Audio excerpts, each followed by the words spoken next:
Hello and welcome to the Brutal Iron Gym podcast, where our goal is to cut through the BS and deliver the brutal truth about topics related to health and happiness. So today's topic is training, and we're going to discuss taking shortcuts. So as I'm sure you're aware, I'm going to be telling you don't take shortcuts. But I wanted to kind of explain a little bit of context over it, and then also give the bigger picture as to why it's important, why it's not just something we should say and, kind of know is true, but never actually really do.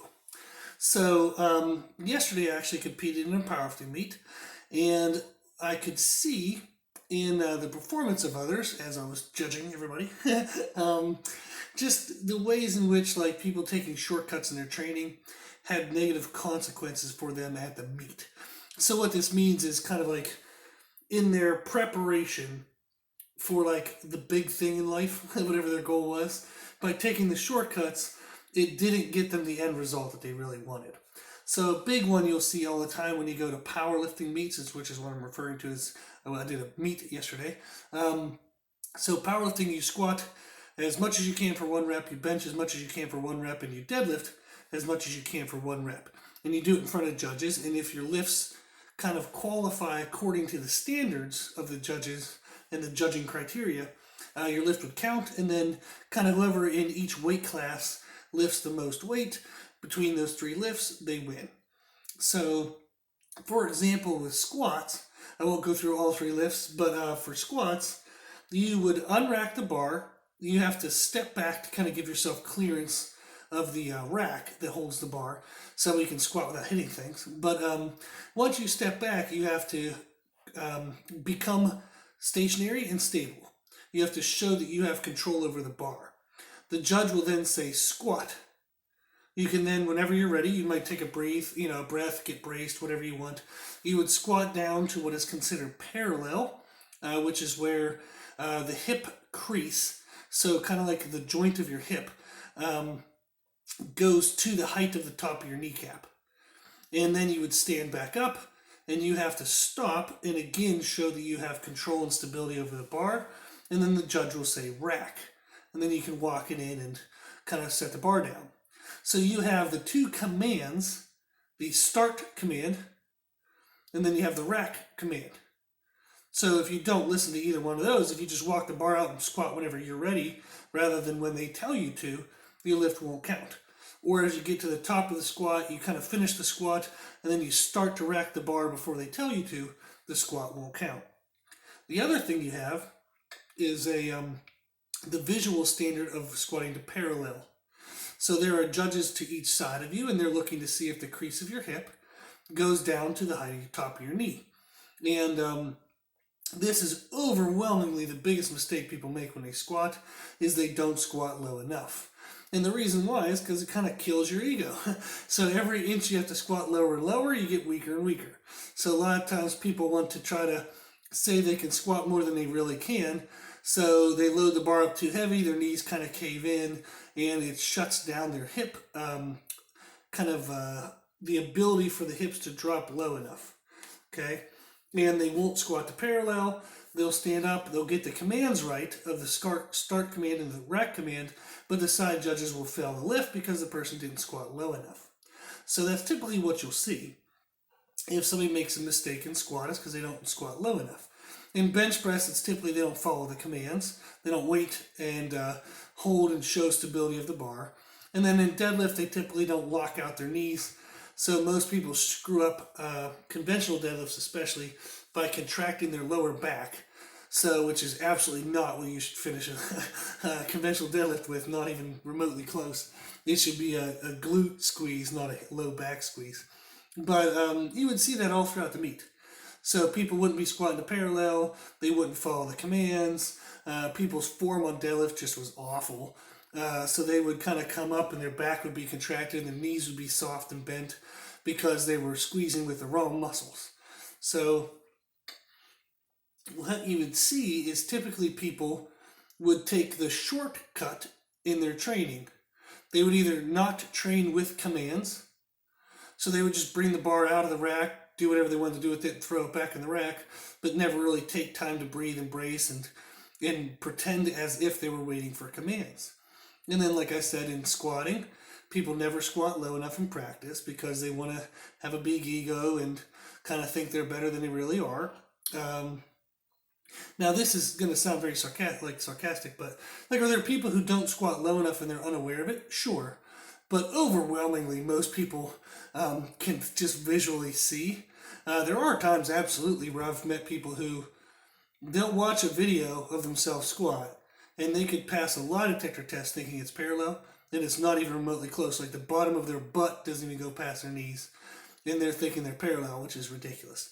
So it's just either they're misinformed on what they should be looking at, or who knows. I really can't understand that one. But you'll see all the time as people in there practicing, they don't lift with commands, or they don't drop their ego and stay within weights that they can handle correctly.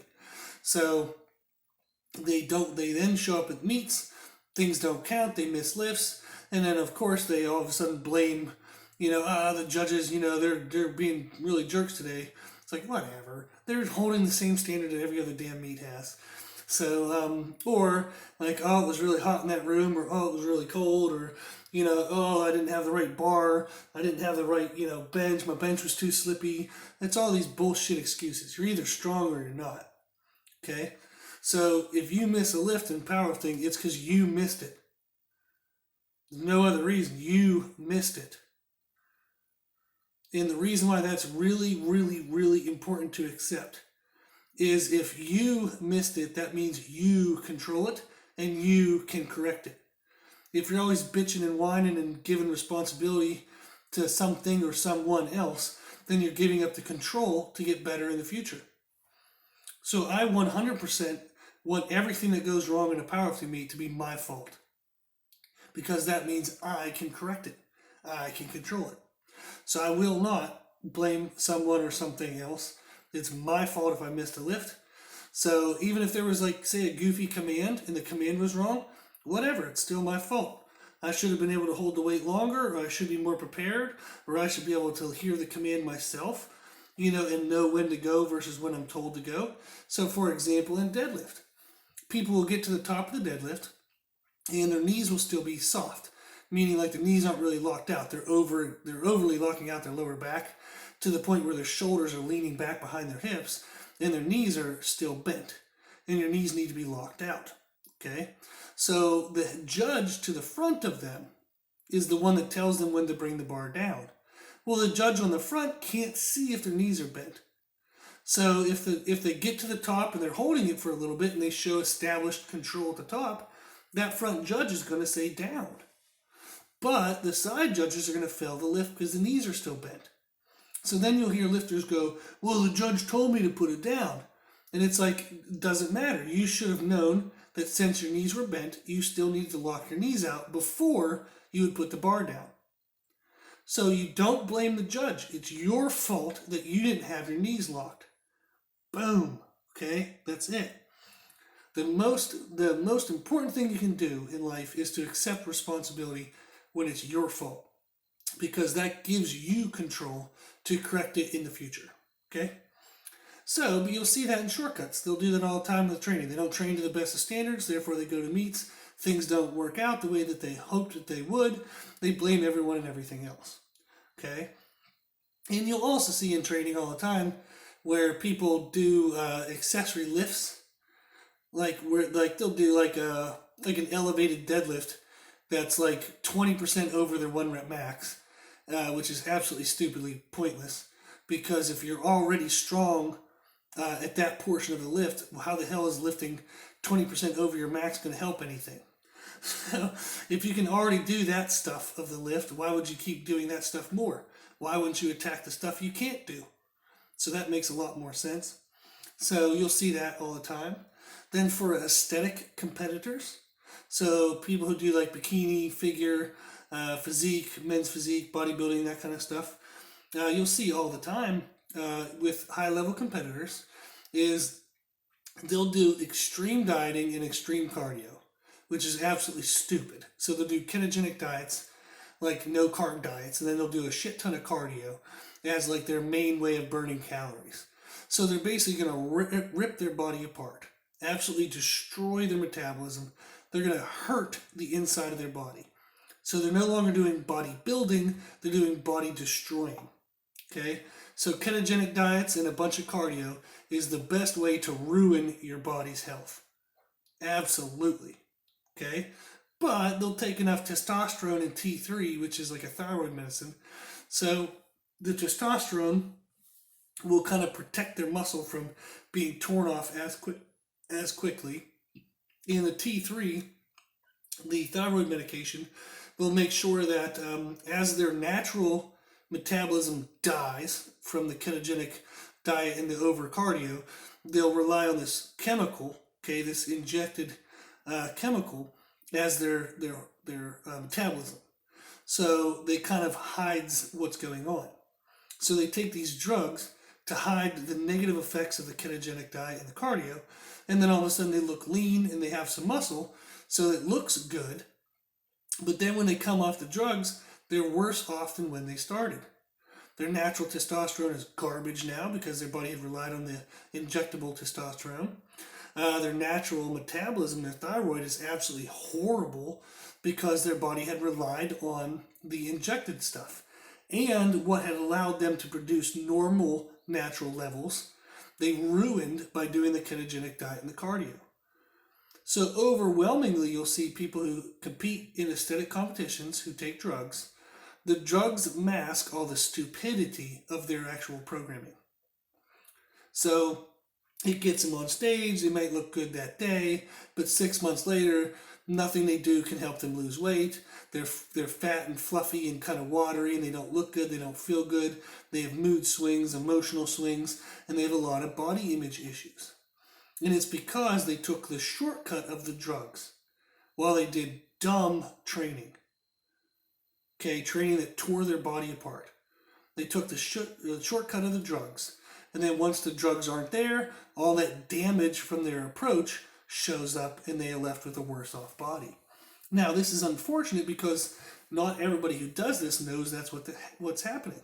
They'll have a coach, okay, a trainer coach, who gives them the ketogenic diet and the cardio because people will do it and it's fast and it's easy, okay? And then they give them the drugs to kind of protect the negative results. So their before and after photos look amazing. This person gets on stage and they look great. They might even place really well. So that trainer gets a really good before and after photo and a good client story. But then 6 months later, that client is absolutely worse off and their life is ruined.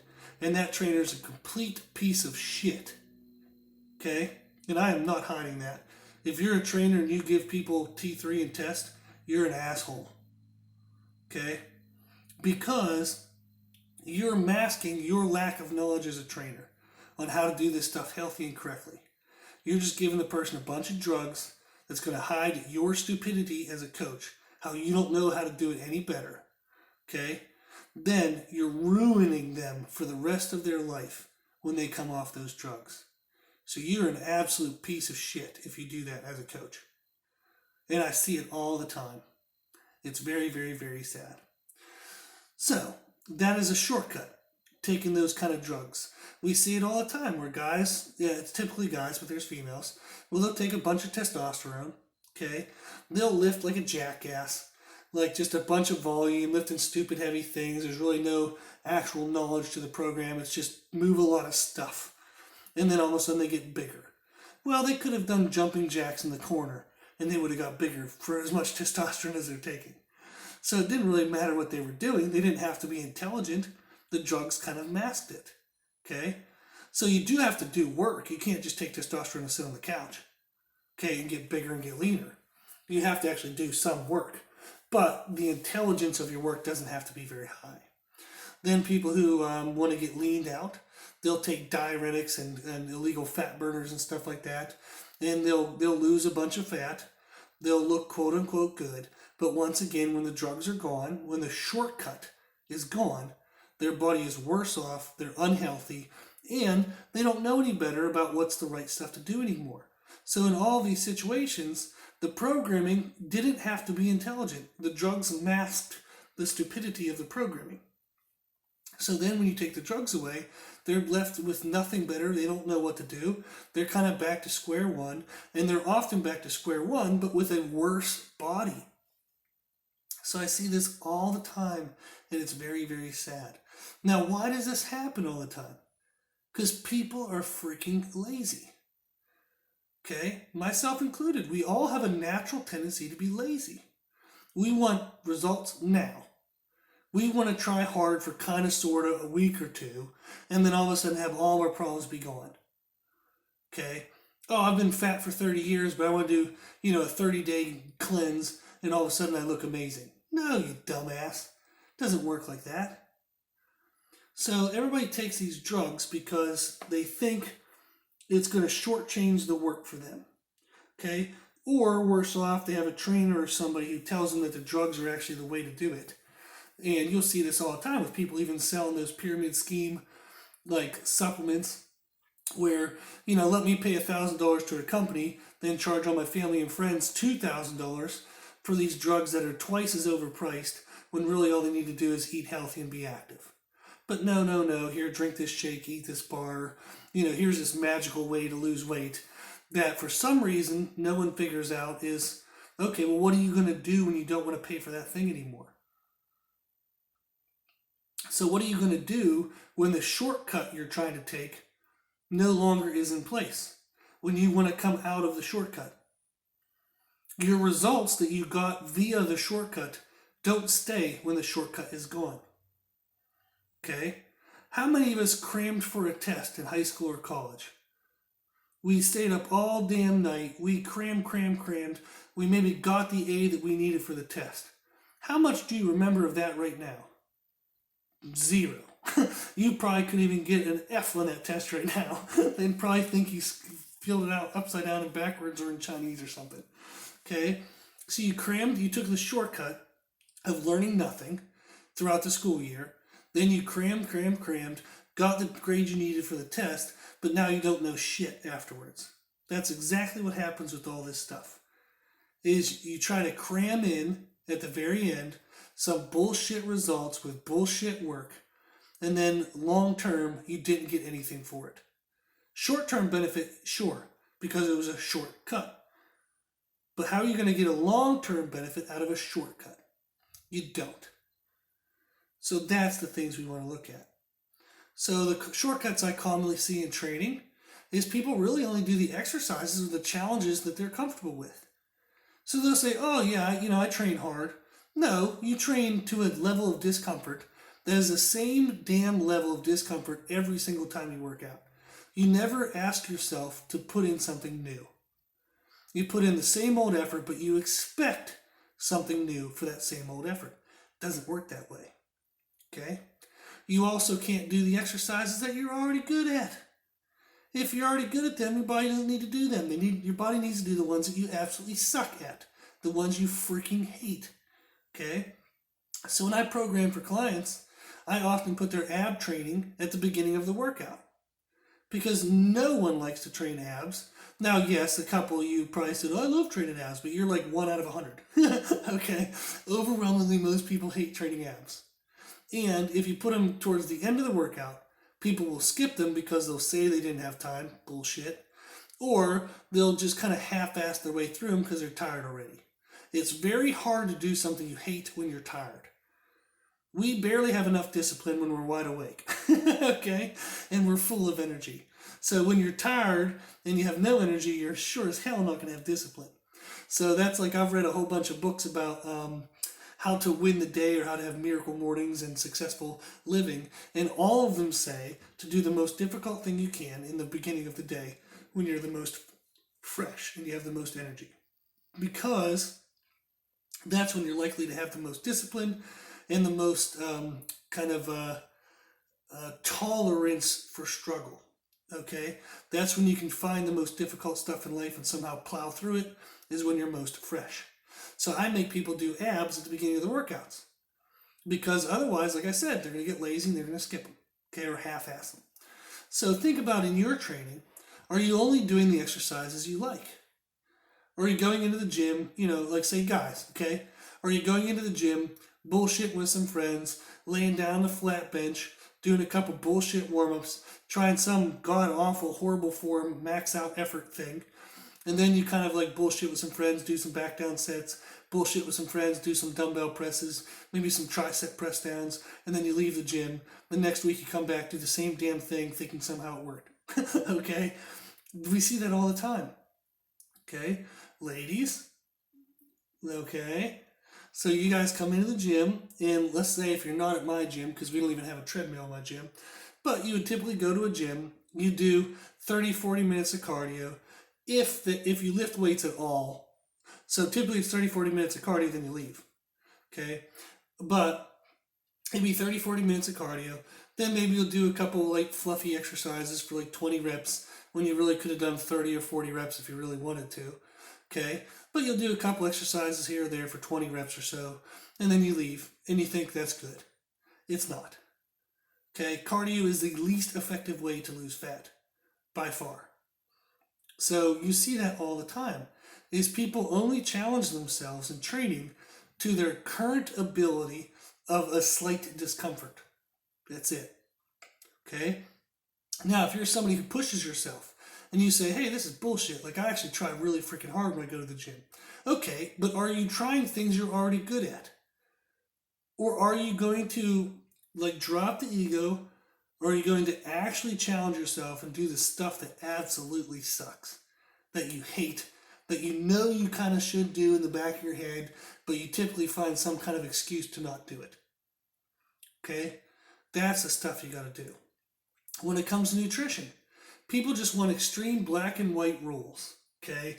No carbs, no fat, don't eat after this time, only eat these foods. People just want bullshit black and white rules because they don't want to have to think. Healthy nutrition does not involve black and white rules. It is not easy because you have to make small choices all day throughout the day based on what's best for you, not based on what you feel like doing in that moment. I might feel like eating pizza right now, but that isn't the best thing for me. I might feel like drinking a bottle of wine at night because I'm super stressed, but that isn't the best thing for me. That's what people do for shortcuts with nutrition. They want bullshit black and white rules so they don't have to think. Guess what? How has that worked for you so far? Yeah? Has it gotten you the body you want while living a lifestyle that makes you happy and still lets you see friends? Nope. Chances are you're maybe still hanging out with friends, but you don't have the body you want. Or you have a nice body, but you have absolutely no social life. And you feel like you're a prisoner to the behaviors it takes to maintain the body that you want. Shortcuts don't work. They're temporary reprieves from the true stuff that you're supposed to do. But we see ourselves doing it all the time. Like I said, people do cardio rather than lifting weights, even though cardio is the stupidest freaking way to lose weight. Okay, resistance training is significantly more effective. And it has so many body building effects rather than body destroying effects. But why do we do cardio instead? Because it's easier. It's easier to just walk in, like get on a machine, press a few buttons and watch TV. Okay? Other than sitting at your house and watching TV, you're literally like the one step above being that lazy. Oh, let me casually walk as I watch TV. Congratulations for doing the bare minimum. Okay? That's what we have to recognize. When we do shortcuts, we are actually shortchanging ourselves. We are ruining our own futures for temporary, bullshit, basically. So you're temporarily giving into typically some level of discomfort. So you're going to say, okay, well, I'm going to put in some effort, but I'm going to put in the most minimal effort possible. What does that typically get? The most minimal results. You can't put in minimal and expect to get maximal. Nothing in life works like that.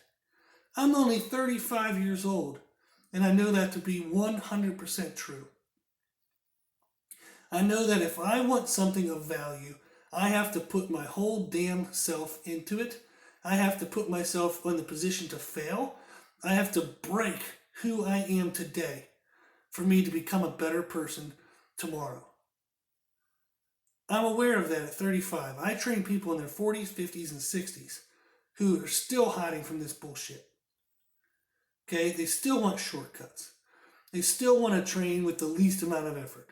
They still want nutrition with the least amount of effort, the least amount of thinking. They still want to do all the bullshit behaviors and think they're going to somehow get the best results. Doesn't work that way. Doesn't work that way in the gym. It doesn't work that way in life. Think about it. It's easier to blame others than it is to take responsibility for our own actions. Like I said at that powerlifting meet, it was easier for them to blame the judges than it was for them to have to hold themselves accountable and squat to parallel, or hold themselves accountable and practice with the commands. It's always easier to say it's someone else's fault. We don't like being at fault. We don't like being the one who screwed up our own lives. But we do it all damn day, every damn day. Okay? It's easier to blame the world for being broken so we can behave in a corrupt and broken manner. We all know it's not right to gossip, right? But yet, oh well, everybody at work gossips, and if I don't join in, I'm not going to feel like part of the group. Why would you want to be part of that group anyhow? If you have to bring your character down to match other people, why the hell are you wanting to match them? Why would that be a goal, to go down in who you are as yourself? Okay, just because the world is corrupt doesn't mean you should be corrupt. Like I said, I talk to trainers all the time. I'm well aware of trainers who give their clients drugs even when they don't know it. Okay, oh here, just take this powder, this will help post-workout, blah, blah, blah, blah, blah. Okay, or like trainers who sell individualized programming when it's not individualized, it's some copy and paste bullshit they give to everybody else. Just because those trainers do it doesn't mean I'm going to accept that. And it certainly is something that, like the trainers I work with, I'm very fortunate to work with great people. So the trainers that I work with, they don't do it either. They want to find the right way to do things and not go with that corrupt bullshit behavior. So we need to think to ourselves is, what shortcuts are you taking in your life? Not only in the gym, but what shortcuts are you taking in your life outside of the gym? Have those shortcuts gotten you full results? Or are they just masking what's really lying under the surface? Okay? Are you still behind in what you want to achieve? Thinking these shortcuts are going to take you all the way? No, they won't. Okay? Or are they going to actually set you up for a worse future? Are these shortcuts just hiding temporary pain, but they're going to magnify long-term pain? Think about it. What shortcuts are you taking in life? Okay? If you can identify them, pick one and take it away. Step up to the challenge of doing something with full effort and full challenge. Okay? Give yourself 4 weeks. Seriously, I'm actually try to do this. So I have an app on my phone that I track behaviors that I want to fix and correct in my own life. And it has checks and X's. We've talked about it in the past. And I tell you right now, they're not all checks. So I have X's on days where I messed up, days where I took the shortcut. But my goal is month to month for those days to become less and less. I'm not perfect by any stretch of the imagination. I'm not even remotely close to perfect. But I still want to be as close as I can be. I want to be better tomorrow than I was today. I want to live the best life that I had available to me before my life is over. And I would hope that you all can have that as well.